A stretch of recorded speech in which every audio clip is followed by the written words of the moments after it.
Okay, in this video, I'm going to cover some research design basics, some information that I hope you've learned in Psych 101 or 121. This will be a refresher, hopefully, for many various sorts of things, but we're going to talk about concepts that'll get you ready for your Psych 203 class. So some basic background information, in other words.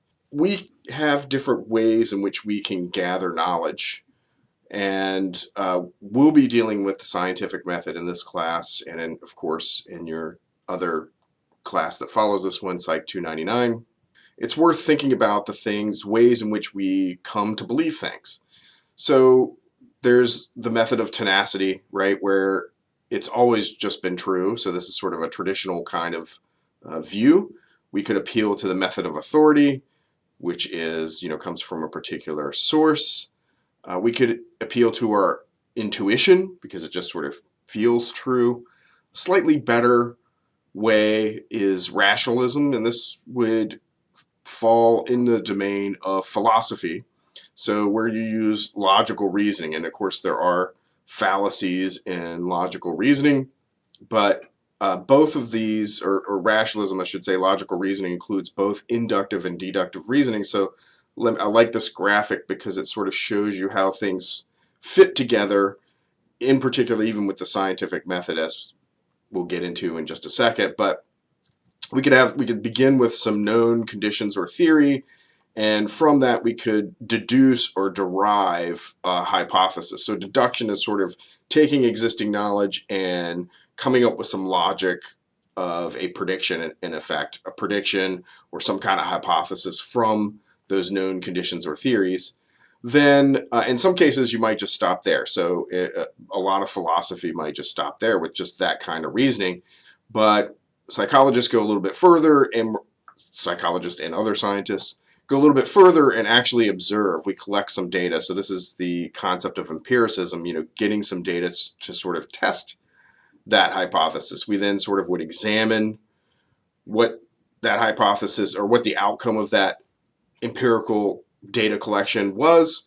Then we maybe modify or alter our hypotheses, or maybe modify our known conditions or theories on the basis of that evidence. So if we're going from data to known conditions or theories, that's what we mean by induction. So you're taking some patterns that maybe exist, and from those patterns you're creating ideas. If it's a collection of really strong ideas, we would call that perhaps a theory. In some cases it might be a little less solidified than a theory. So that's how logic sort of fits in with all of these inductive reasoning.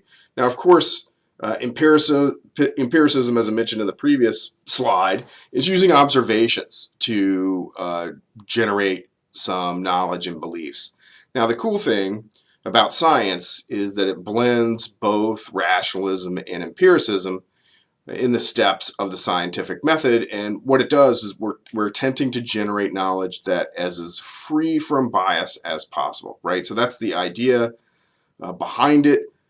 It's not perfect, but it's as free from bias as possible. These are some things we'll sort of continue to explore throughout the entire course, but also here in this brief overview. So what are the steps of the scientific method? So the first thing we got to do is we got to identify ideas to test. And it really could be from any source. It could come from your own observations. It could come from a theory. But the idea is that we're going to create a hypothesis, right? A hypothesis is some kind of prediction about an outcome. And what makes a good hypothesis is it has to be falsifiable, right? It has to be able to be proven untrue. So moral questions, right? Should PhDs be paid as much as attorneys, right? We could survey people's attitudes on that, but we can't prove that false. That's just an opinion, so to speak. What we're interested in terms of research is something that can be actually proven false. So like we could ask the question, does rehearsal affect memory? Well, that we could test, right? We could show that rehearsal does not affect memory, right? Because we could collect data, say from like two groups, one group that rehearses, one group that doesn't, and the idea is if their performance is the same, then that's a false hypothesis. So For research hypotheses, we end up with two types. The null hypothesis, and there's many different ways to sort of express the null hypothesis.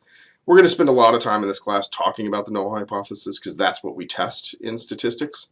So the null hypothesis assumes that there's no differences between our groups or variables. So we're starting with an assumption that there is no difference, that our independent variable had no effect on our dependent variable.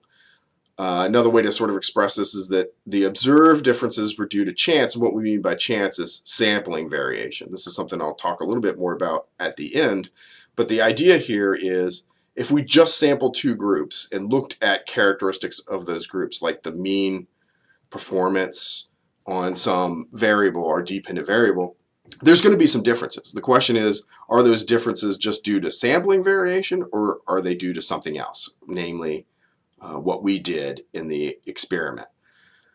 Another way to sort of state the null hypothesis, and this is really what the null hypothesis says, is that the groups or the samples come from the same parent population. And the same parent population means that they have the same characteristics. They're not different from one another.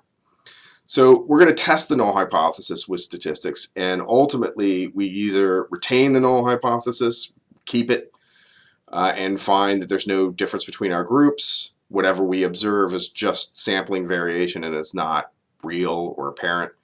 Or we're going to reject the null hypothesis. And if we reject the null hypothesis, that means the alternate is true, right? That there is a difference between our groups. We'd like to say that our independent variable influences the dependent variable, but it's more complicated than that. It really could be something else is influencing the dependent variable. That's where we get into confounding variables. So we could have another variable that was uncontrolled that is actually producing a change in the dependent variable. Or perhaps we did something wrong with our data collection. Maybe our stimuli, maybe the procedures that we did influence the dependent variable. I suppose you could consider those confounding variables as well at some level. And so what we would conclude then is that the differences between the groups are not due to chance, they're due to something else, and that something else is more difficult to evaluate. Now the second step in the scientific method is we design procedures to test the hypothesis. Now we could, we have to be logical, apply control procedures, apply good design, could be an experiment where we're manipulating something, could also be descriptive research where we're measuring things. I think students confuse these issues a lot, but we could just be gathering data to sort of understand the phenomena a little bit better, and that's really important to keep in mind as well. So we'll talk about descriptive research and descriptive statistics in this class, and we'll talk about those first before we move into some more experimental methods.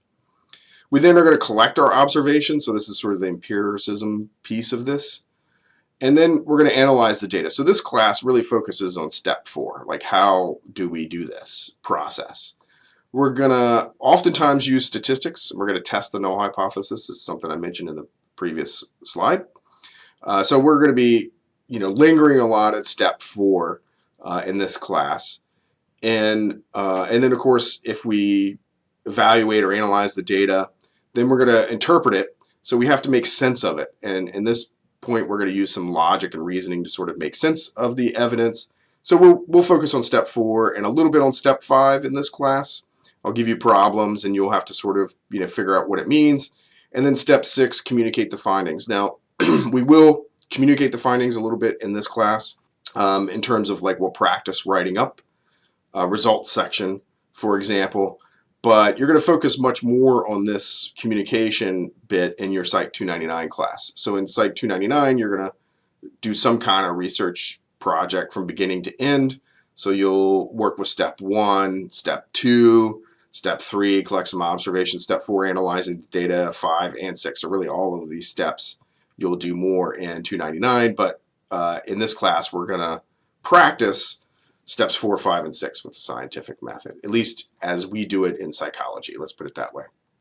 So some of the advantages of the scientific method: it's objective, meaning we're doing systematic empirical observations, so we hope that our observations are free of bias. This is not always true.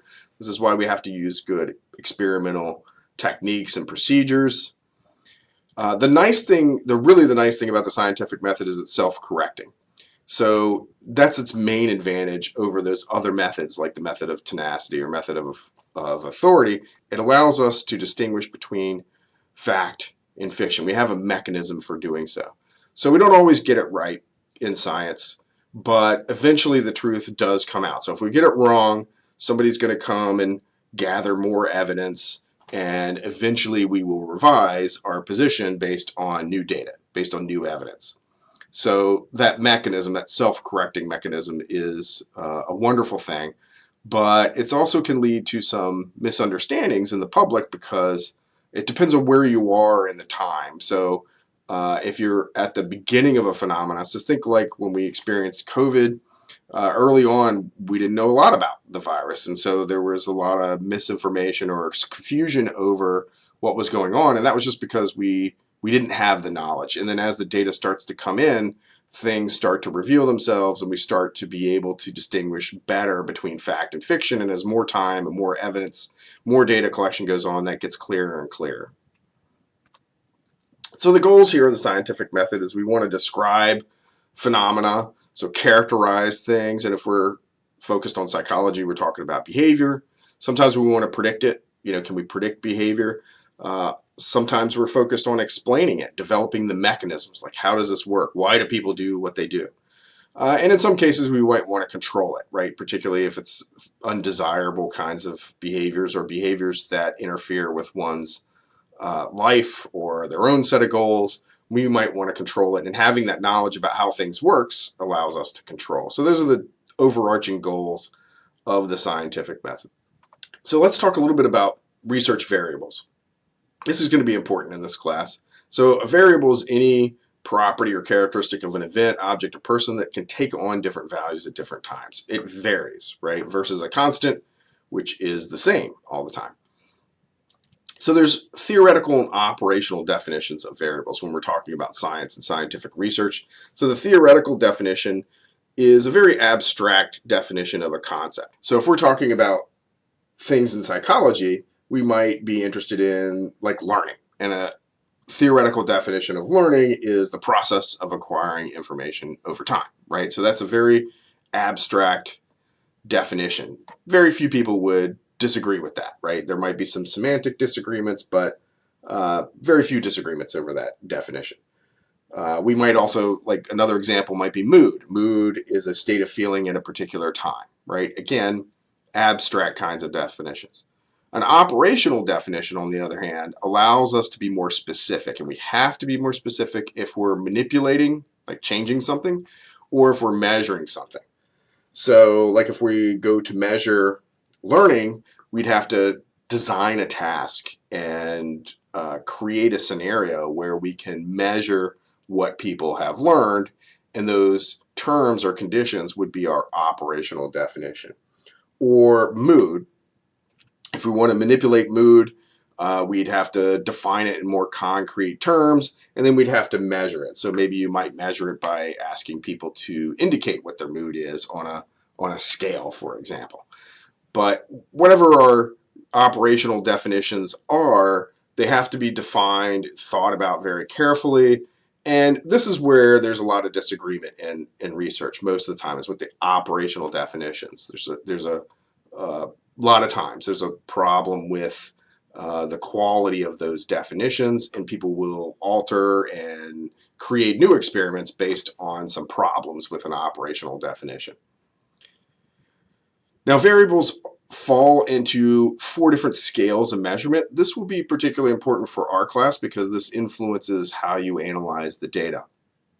So we have nominal variables, and these variables are characterized by name. So things like our gender, our religion, our major in our collegiate studies, right, would be nominal variables. They differ, but they differ not on a quantitative basis, but by name alone.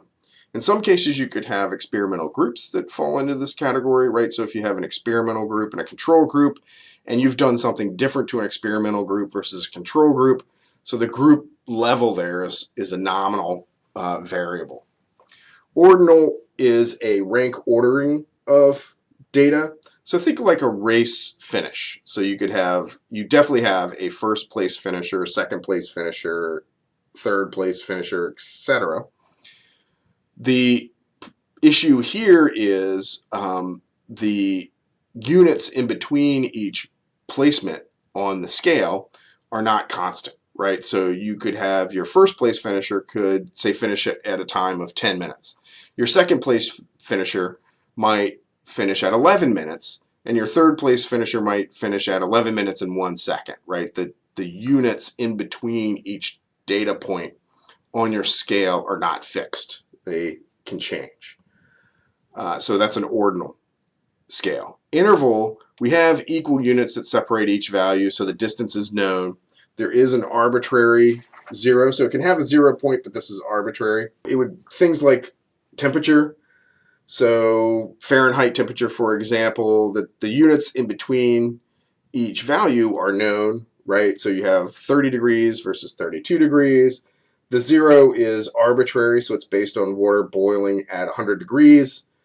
Celsius is based on water freezing at 0 degrees, right? So we end up with these different measurements, interval measurements of temperature.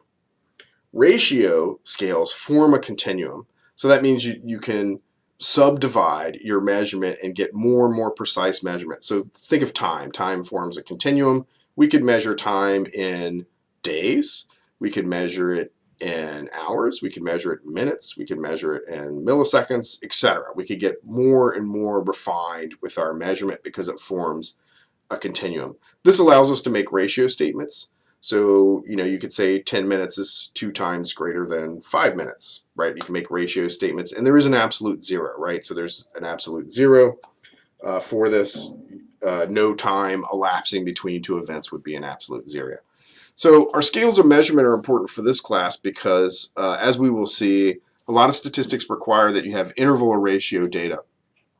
Now, if you have nominal data or ordinal data, there are other statistics that you can use, but they're not ones that we commonly use in psychology, but you have to think about that. And you also have to recognize what kind of data you have and then select the proper statistic to analyze those data. So that's why it's really important for this class. So it's something we'll be using over and over again.